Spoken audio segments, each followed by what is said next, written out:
মহাবৈজ্ঞানিক আল্লাহ তুমি সৃষ্টি করেছ মোরে, লাখ সজদ জানাই আমি তোমায় বারে বারে। মহাবৈজ্ঞানিক আল্লাহ তুমি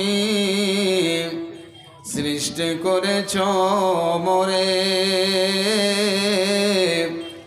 লক্ষ সালাম জানাই আমি তোমায় বারে বারে।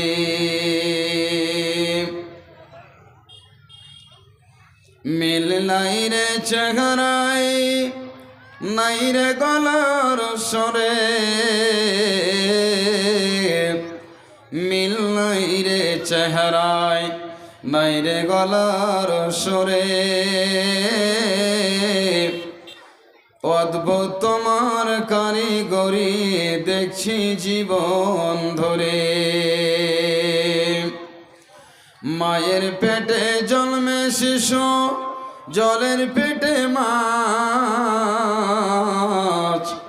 ভূমির পেটে কত সম্পদ, লাখ রকম গাছ। যেই মাটিতে ফসল ফলে অম্ল তিক্ত ঝাল, সেই মাটির উপাদান সাদা বেগুনি লাল। আমার বৈজ্ঞানিক পারিষদ ভাঙা গড়ার কাজ, তোমার সৃষ্টি দেখলে পারে পাই গো বড়ই লাজ। আচ্ছা, গজলটার মানে আপনারা বুঝতে পারছেন ভাই? বুঝতে পারেননি? আর দুই একজন বলেন যে বুঝতে পারছি।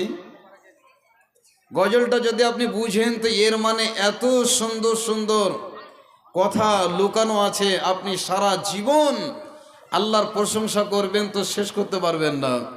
আমি কি বলছি? মহাবৈজ্ঞানিক আল্লাহ তুমি সৃষ্টি করেছ মোরে, লক্ষ সালাম জানাই আমি তোমায় বারে বারে। মিল নাই রে চেহারায়, নাই রে গলার সুরে, অদ্ভুত তোমার কারিগরি দেখছি জীবন ধরে। আমার আগে যে বক্তৃতা রাখলেন তার চেহারাটাও আলাদা, তার গলার আওয়াজটাও আলাদা। কথা ঠিক কিনা ভাই? একই মায়ের সন্তান, একটা মার পেট থেকে 5 জন বোন আর 5 জন ভাই জন্মগ্রহণ করছে। আল্লাহ কাউকে এত সুন্দর করছেন, আবার কাউকে আল্লাহ কাউকে কানা করছেন, কাউকে ল্যাংড়া করছেন, কাউকে লুলহা করছেন। আবার আল্লাহ কাউকে এত সুন্দর দিচ্ছেন যে ওই মেয়েটার প্রতিদিন 10 জন 20 জন করে বিয়ের শুধু পায়গাম নিয়ে আসে। আর একই মায়ের বেটি একই মার পেট থেকে জন্মগ্রহণ করেছে, জীবনে কোনোদিন তার বিয়ের কেউ প্রস্তাব নিয়ে আসে না। কথা ঠিক কিনা বলেন?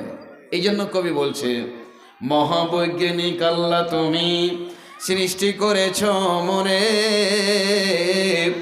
লক্ষ সালাম জানাই আমি তোমায় বারে বারে। মিল নাই রে চেহারায়, নাই রে গলার স্বরে, অদ্ভুত তোমার কারিগরি দেখছি জীবন ধরে। যেই মাটিতে ফসল ফলে অম্ল তিক্ত ঝাল, সেই মাটির ওই উপাদান সাদা বেগুনি লাল। একটাই জমিনে আপনি গাছ লাগিয়ে রেখেছেন কিসে? মরিচের। আর তার পাশে আপনি লাগিয়ে রেখেছেন ধনিয়ার পাতা, তার পাশে লাগিয়ে রেখেছেন একটা তেঁতুলের গাছ।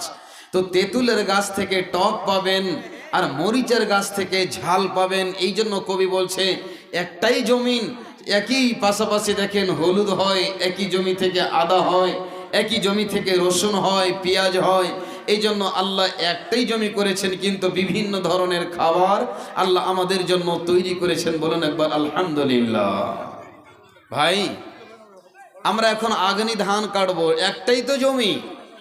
আবার এই ধানটা কাটার পরে আমরা ভুট্টা লাগাবো।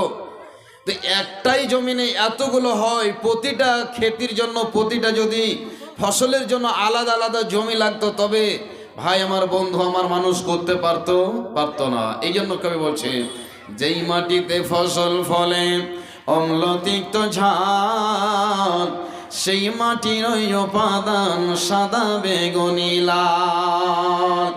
মায়ের পেটে জন্মে শিশু, জলের পেটে মাছ, ভূমির পেটে কত সম্পদ, লক্ষ রকম গাছ। আমরা বৈজ্ঞানিক পরিষদ ভাঙা গড়ার কাজ, তোমার কারিগরি দেখে গিয়ে পাই গো বড় লাজ। সম্মানিত আজকে সভার সুযোগ্য স্বনামধন্য সভাপতি সাহেব, সামনে বসে থাকা দিনদার ইমানদার ভাইরা,